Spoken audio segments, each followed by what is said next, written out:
नमस्कार 99 न्यूज़ के झारखंड के बुलेटिन में आपका स्वागत है। मैं हूं तबरेज़ अनवर। झारखंड विधानसभा का बजट सत्र शुक्रवार से यानी कि आज से शुरू हो गया है।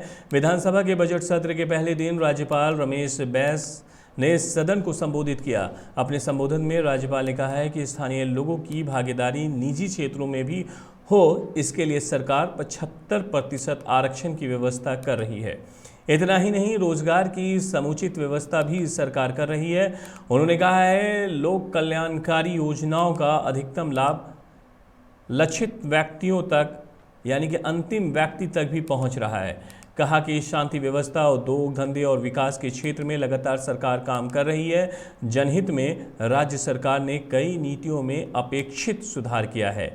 नए झारखंड के निर्माण की दिशा में भी सरकार तेजी से काम कर रही है। 2 लाख से अधिक किसानों को 825 करोड़ रुपया हस्तांतरित किए गए हैं। जामताड़ा धनबाद सीमा पर स्थित बरबेंदिया पुल के पास नौका डूबने के कारण लापता लोगों की तलाश के लिए आज सुबह राष्ट्रीय आपदा मोचन बल यानी कि एनडीआरएफ की टीम ने मोर्चा संभाल लिया है। सुबह से ही लोगों को खोजने की ऑपरेशन शुरू कर दी गई है। मौके पर प्रशासनिक अधिकारियों के साथ साथ स्थानीय लोगों की भी भारी भीड़ जमा हो गई है। हादसे का शिकार हुए लोगों की कुल संख्या को लेकर अलग अलग दावे किए जा रहे हैं। इस बीच कुछ स्थानीय लोग प्रशासन की कार्य प्रणाली से बेहद नाराज हैं। उन्होंने मौके पर मौजूद अधिकारियों के समक्ष अपनी कड़ी नाराजगी दर्ज कराई और जमकर हंगामा किया।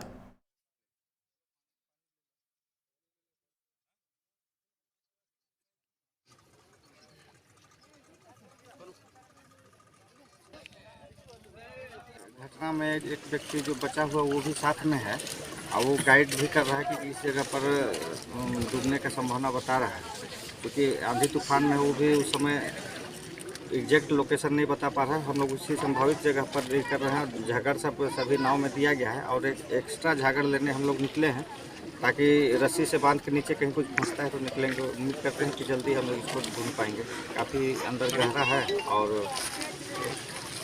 घास उस भी काफ़ी है अंदर, तो हम लोग झागर और एक्स्ट्रा लेके जा रहे हैं। सर, रेस्क्यू ऑपरेशन में लगभग कितने लोग लगे हुए हैं बचाव कार्य करने के लिए अभी तक फिलहाल? छोटा बोट बड़ा नाव ये सब मिला के कम से कम 12-15 बोट अभी चल रहे हैं नदी के अंदर और सबके पास झगड़ है। एक आध के पास नहीं है, उसको और हम लोग लेके जा।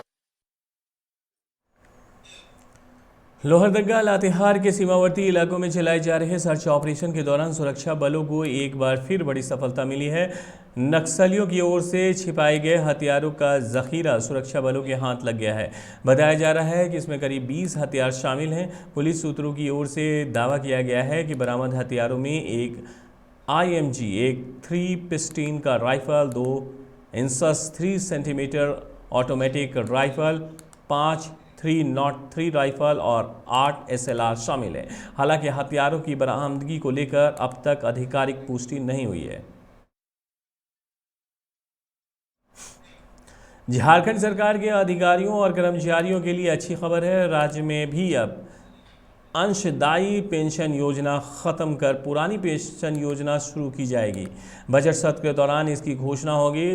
राजस्थान में पुरानी पेंशन योजना लागू करने की घोषणा के बाद मुख्यमंत्री हेमंत सोरेन ने इस पर आला अधिकारियों के साथ बैठक की। इसके बाद सरकार खर्च का आकलन और प्रक्रिया शुरू करने में जुट गई है।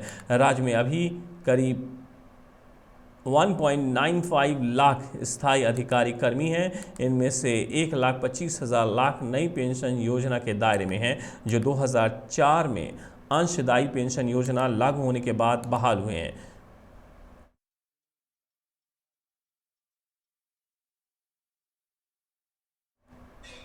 झारखंड में अप्रैल में पंचायत चुनाव होंगे। इसमें ओबीसी को आरक्षण नहीं मिलेगा।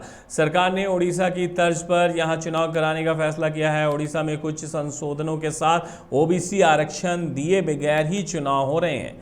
गुरुवार को कैबिनेट ने इस पर मुहर लगा दी है। साथ ही मई तक चुनाव संपन्न कराने संबंधित प्रस्ताव को राजभवन भेजने की अनुशंसा भी की गई।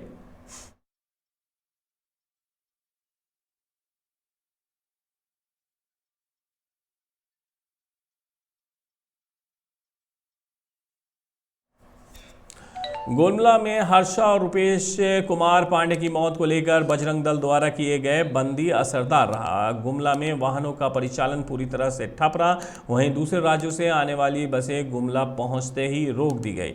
इससे यात्रियों को काफ़ी परेशानियों का सामना करना पड़ा। इसके अलावे लोगों को गंतव्य तक पहुँचाने के लिए ऑटो का सहारा लेना पड़ा। प्राप्त जानकारी के अनुसार ऑटो चालक मुँह मांगी कीमत वसूलते दिखे गए। वहीं गुमला से भी चलने वाली बसों के पहिए थमे रहे। बसों का परिचालन पूरी तरह से बंद रहा।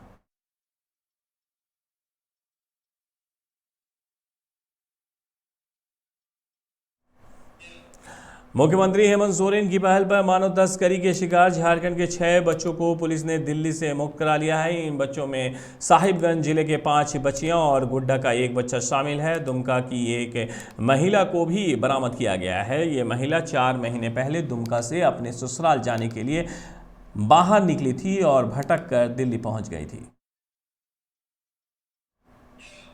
साहिबगंज की तालझारी थाना की हिरासत में होंडा शोरूम में लूट में शामिल अभियुक्त देवू तूरी को कथित रूप से पुलिस पिटाई में मौत का मामला गरमा गया है। मृतक दलित समाज से है।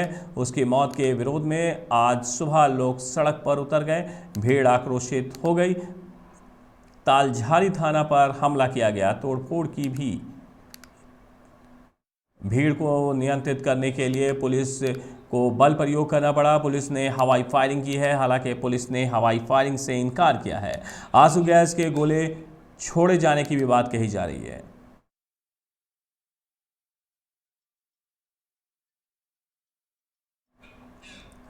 कोरोना के कारण झारखंड में लॉकडाउन के कारण जो बंदिशें लागू की गई थी उससे अब राज्य मुक्त होने जा रहा है। झारखंड की हेमंत सोरेन सरकार ने राज्य को 1-2 मामले को छोड़कर पूरी तरह से अनलॉक करने का निर्णय लिया है। अब रात 8 बजे के बाद कोरोना काल से पहले की तरह दुकानें खुल सकेंगी। बोकारो और देवघर जिले में भी प्राथमिक विद्यालय खुलेंगे।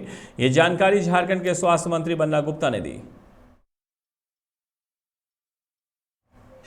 बोकारो के बालीडीह थाना के में 18 फरवरी को कालीचरण केवट की हत्या हो गई थी, जिसके विरोध में मासस ने बोकारो समाहरणालय के समक्ष अनिश्चितकालीन धरना दिया था, जिसमें मासस के जिला सचिव गया राम शर्मा ने मृतक के परिवार को न्याय देने और दोषी पुलिसकर्मियों पर कार्रवाई की मांग की थी। साथ ही कहा कि मृतक के आश्रितों को मुआवजा और नौकरी भी दिए जाए।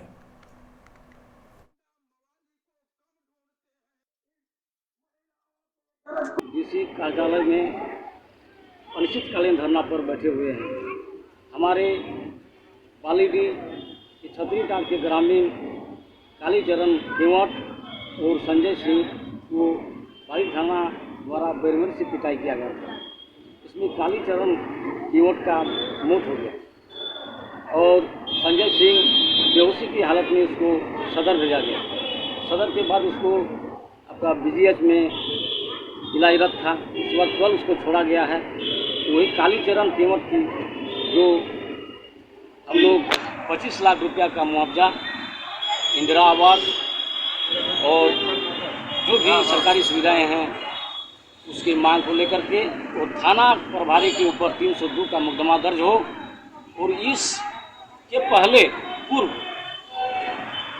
अमानत हुसैन मकदमपुर के 3rd डिग्री टॉर्चर किया गया था। लगातार 4 से 5 मामला इस तरह का पुलिसिया जुर्म का आया।